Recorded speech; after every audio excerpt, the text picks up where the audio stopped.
उसकी नई नई शादी हुई थी। शादी के बाद वो पहली बार अपनी पत्नी को लेने अपने ससुराल जा रहा था। वो अच्छे से नए नए वस्त्र पहनकर तैयार होकर ससुराल के लिए रवाना होता है। रास्ते में उसने देखा एक तालाब में एक गाय पानी पीने उतरती है। जेठ का महीना था। वो गाय अपनी प्यास तो बुझा लेती है, लेकिन तालाब से बाहर नहीं आ पाती। जाट को वहां देख गाय उससे बोली, अरे मुसाफिर, मुझे इस दलदल से बाहर निकाल दे। जाट बोला, अरे नहीं नहीं गाय माता, मेरे कपड़े गंदे हो जाएंगे। मैं पहली बार अपनी पत्नी को लेने ससुराल जा रहा हूँ। गाय बोली, मूर्ख, आज निर्जला 11 है, तुझे पुण्य फल मिलेगा। मैं तुझे वरदान दूंगी, तेरी 7 पीढ़ियां तर जाएंगी। लेकिन जाट नहीं माना। नाराज होकर गाय बोली, अगर तू मुझे नहीं निकालेगा तो मैं तुझे श्राप दे दूंगी। जा, तू अब से 8 पहर बाद गधा बन जाएगा। वो जाट डर गया और अब गाय से माफी मांगने लगा, लेकिन तब तक गाय तालाब में पूरी तरह डूब गई थी।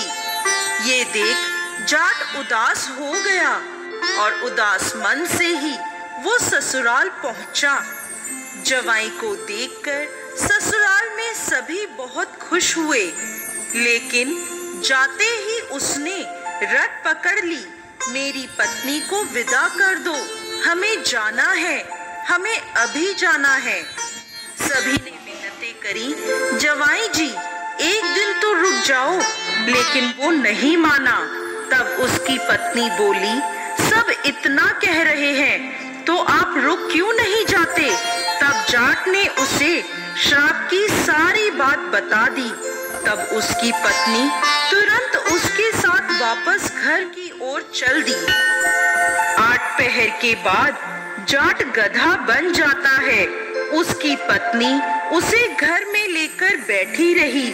इस तरह कई दिन बीत गए। जब घर में अन्न धन कुछ भी नहीं बचा तो वो अपनी पत्नी से बोला, तुम मुझे लेकर मजदूरी करने चलो। तब वो दोनों नगर के राजा के यहाँ मजदूरी करने पहुँचे। राजा के कुएं की खुदाई का काम चल रहा था। उसकी पत्नी अपने सर पर मिट्टी रखकर मिट्टी फेंकने जाती। सभी मजदूर उसे देखकर बोले, अरे बहन, जब तेरे पास गधा है तो इस पर बोझ रखकर क्यों नहीं ढोती, क्यों बोझ उठाती हो? पर वो कुछ नहीं बोली। दूर से राजा भी ये सब देख रहा था। एक दिन राजा ने उससे पूछा, तुम्हारे पास गधा है तो तुम क्यों बोझ उठाती हो? तब वह बोली, महाराज, ये गधा नहीं है, मेरे पति हैं। इन्हें गाय का श्राप लगा है। उसने राजा को सारी बात बता दी। राजा ने पंडित को बुलवाकर इसका हल पूछा। तब वह बोला, राजा जी, इसका एक ही हल है। जिस व्यक्ति ने अपने जीवन काल में 101 ग्यारस करी हो और उसका फल वो इस गधे को दे दे तो ये मानव बन सकता है। राजा ने पूरी नगरी में ऐलान करवा दिया कि जिसने भी 101 ग्यारस करी हैं, अगर वो अपनी ग्यारस का फल दे देता है तो राजा उसे अपना आधा राज्य दे देंगे। लेकिन पूरी नगरी में कोई भी ऐसा नहीं था जिसने 101 ग्यारस करी हो। किसी ने 10, किसी ने 11 तो किसी ने 21 ग्यारस करी थी।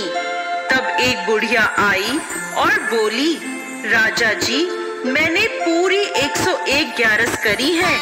राजा बोला, तुम अपनी ग्यारस इस गधे को दे दो तो मैं तुम्हें मुंह मांगा वरदान दूंगा।